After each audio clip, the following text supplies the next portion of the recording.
Hello friends, कैसे हैं आप लोग। मुझे पता है आपका मूड बहुत ज्यादा खराब है और मैं आज आपका मूड और ज्यादा खराब भी करने वाला हूं। जी हाँ, आज हम बात करने वाले हैं आरक्षण की। आरक्षण आरक्षण हिंदुस्तान का सबसे सेंसिटिव मुद्दा माना जाता है। आरक्षण के नाम पे यहाँ पे चुनाव लड़े जाते हैं। आरक्षण के नाम पे यहाँ पे सरकारें बनती है, सरकारें गिरती भी है। आरक्षण के नाम पे हिंदुस्तान में दंगे फसाद किए जाते हैं। इसलिए आज हम बात करने वाले हैं आरक्षण जैसे सेंसिटिव मुद्दे की। आरक्षण आरक्षण हिंदुस्तान में इसलिए लाया गया ताकि जो जातियां विकास से वंचित रह गई है, जिन जाति के विद्यार्थियों को अच्छा एजुकेशन नहीं मिलता, उन्हें अच्छा एजुकेशन मिले, उनका विकास हो। इसीलिए गवर्नमेंट ऑफ इंडिया ने हिंदुस्तान में आरक्षण लाया। आरक्षण आज हिंदुस्तान में करीबन 49% आरक्षण है। उसमें से करीबन 22% आरक्षण एससी और एसटी जाति के लोगों के है और करीबन 27% आरक्षण ओबीसी जाति के लोगों के लिए है। ठीक है। आरक्षण आरक्षण लाने के पीछे की वजह यह थी कि हिंदुस्तान का विकास हो। जो जातियां विकास से वंचित है, जो विकास से बहुत ज्यादा दूर थी, उनका विकास हो, उन्हें एजुकेशन मिले। पहले हम बात करते हैं एजुकेशन और विकास। ठीक है। सरकार का कहना है कि अगर आरक्षण ला दिया जाए तो हिंदुस्तान का विकास होगा। ठीक है। तो फिर आपको उन्हीं उन जातियों का ही क्यों विकास करना है? सबका विकास करो ना। 10% आरक्षण उन्हें भी दो, 10% जाट को दो, 10% वणिक को दो। अगर इससे विकास ही होता है तो फिर सिर्फ 49% आरक्षण से क्या होगा? 100% आरक्षण दो ना, तो इससे ज्यादा विकास होगा, जल्दी विकास होगा, हम टॉप पे पहुंच जाएंगे, एकदम टॉप पे। ठीक है। आरक्षण की ये बात तो कर ली हमने। अभी एजुकेशन के साथ बात करते हैं। एजुकेशन सिस्टम को सुधारने के लिए या फिर हिंदुस्तान में एजुकेशन बढ़ाने के लिए आरक्षण लाया गया ताकि जो जिन बच्चों को एजुकेशन नहीं मिलता उन्हें एजुकेशन मिले। अरे मेरे भाई, अगर एजुकेशन मिलने के लिए आरक्षण जरूरी है ना, तो फिर उसमें भी 100% करो ना। 49% से कुछ नहीं होता। 49% तो हाफ से भी कम है। ओके, ठीक है। ओके, अगर मुझे सिंपल सी बात समझाओ, अगर आपको एजुकेशन चाहिए तो उसमें आरक्षण की जरूरत है? बिल्कुल जरूरत नहीं है। अगर आपको एजुकेशन चाहिए तो आपको जरूरत है सिर्फ और सिर्फ अच्छी फैसिलिटीज की, अच्छी स्कूल्स की, अच्छी बुक्स की, अच्छी प्रोफेसर्स की। अगर आरक्षण नहीं भी है और ये सारी चीजें हैं तो भी हिंदुस्तान में एजुकेशन सिस्टम सुधरेगा, बहुत अच्छे से सुधरेगा और बहुत अच्छा आगे भी बढ़ेगा। ठीक है। ये मुद्दों की तो बात कर ली हमने। अभी आरक्षण की जरूरत बहुत ज्यादा है हिंदुस्तान में, ऐसा माना जाता है। ठीक है। अगर हिंदुस्तान में आरक्षण की जरूरत है ना, तो फिर सब में आरक्षण कर दो। ओके, ठीक है। कैसे? हम क्या करते हैं, अगर हिंदुस्तान में 49% आरक्षित लोग हैं ना, तो क्या करते हैं, हम हमारी मिलिट्रीज को भी बांट देते हैं। आप में क्या करना है, 22% एससी एसटी को देंगे, करीबन कुछ लोग ओबीसी को देंगे प्रोटेक्शन और कुछ लोग ओपन को देंगे प्रोटेक्शन। ठीक है। इससे क्या होगा, प्रॉब्लम सॉल्व हो जाएगी। आप पूरा, आपका आधा देश हो गया, आधा देश हमारा हो गया। बांटते रहो ऐसे देश को। अच्छा है, बहुत अच्छा है। इससे ही हम आगे बढ़ने वाले हैं। आरक्षण, अरे मेरे भाई ये बात तो समझ लो, जो किसान खेती करके गेहूं चावल उगाता है, जिनके जिनके गेहूं चावल खा के हम बड़े हुए, वो तो ये नहीं सोचता ना कि मेरे गेहूं चावल कोई एसटी एससी ओबीसी खाने वाला है।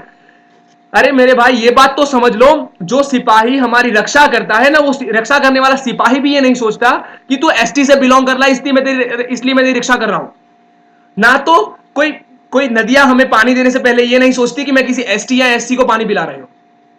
फिर ये डिवीजन क्यों किया गया? डिवीजन की वजह बहुत ज्यादा कुछ साफ थी। डिवीजन करने की वजह यह थी कि ताकि जो लोग विकास से बहुत ज्यादा दूर थे, उनका विकास हो सके। लेकिन मेरी माने तो विकास करने के लिए किसी आरक्षण की जरूरत नहीं। अगर आपको विकास सही मायनों में करना होता तो आप उन्हें अच्छी फैसिलिटीज प्रोवाइड करते। ठीक है। आरक्षण, मुझे ये लगता है कि जातिवाद के झगड़ों में सबसे ज्यादा कोई मुद्दा अफेक्ट करता है तो वो आरक्षण है। आरक्षण कुछ जातियों के लिए बना, कुछ स्पेशलाइज्ड जातियों के लिए। आरक्षण के नाम पे कुछ जातियों को नीचा बता दिया गया, कुछ जातियों को ऊंचा बता दिया गया। आरक्षण के नाम पे ये भेदभाव खड़े किए। मतलब क्या हुआ, एजुकेशन सिस्टम में ही भेदभाव है, तो जब बच्चा पढ़ेगा, पढ़ लिख के बाहर आएगा, तब भी वो भेदभाव वही के वही रहेंगे।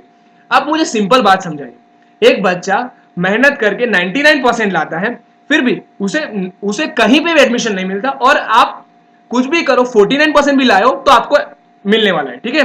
क्या मिलने वाला है? कहीं पे भी, जहां चाहिए आपको एडमिशन मिलने वाला है। मेरे भाई आप मुझे सिंपल सी बात बताओ, 100 इज इक्वल्स टू 1000 कैसे पॉसिबल है? जिसका दिमाग 59% ला रहा है, उसका दिमाग कैसे अच्छी जॉब करेगा? इससे कैसे देश का विकास होता है?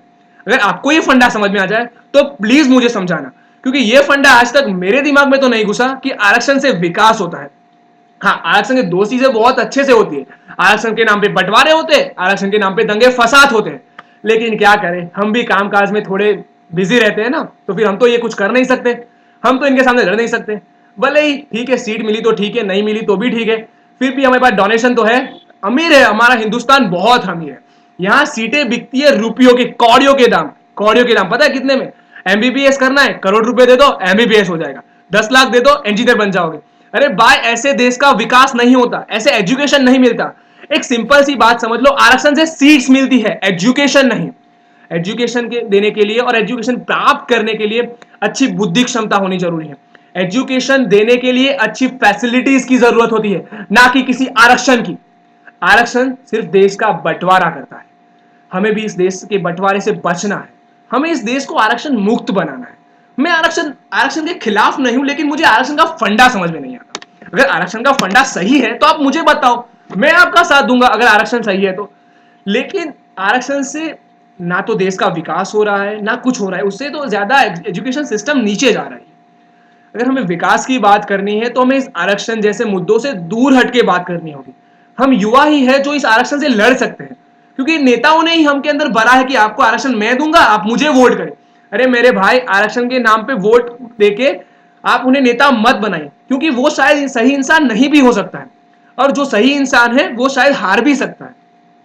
कुछ ऐसी ही वजहों की वजह से ही हमारा देश आज बहुत ज्यादा पीछे है, इतना पीछे कि आज हमें उन्हें रिकवर करना भी बहुत भारी हो चुका है। लेकिन हम बदलेंगे, एक साथ मिलके बदलेंगे हम इस देश को। चलो बात करें देश की में, एक बार फिर से हम मिलेंगे कुछ दिनों के बाद कुछ नए अच्छे से मुद्दों के साथ, उसके कुछ सॉल्यूशंस के साथ। आपके साथ कोई सॉल्यूशन हो तो आप भी मुझे बताएं। आरक्षण सही है तो ठीक है, नहीं सही है तो मेरा भी साथ दीजिए। बहुत ज्यादा लोगों तक मेरी बात पहुंचाइए, आपकी बात हम भी सुनेंगे, क्योंकि सुननी पड़ेगी। ये देश हमारी वजह से, हम देश की वजह से नहीं। Thank you so much. जय हिंद, जय भारत।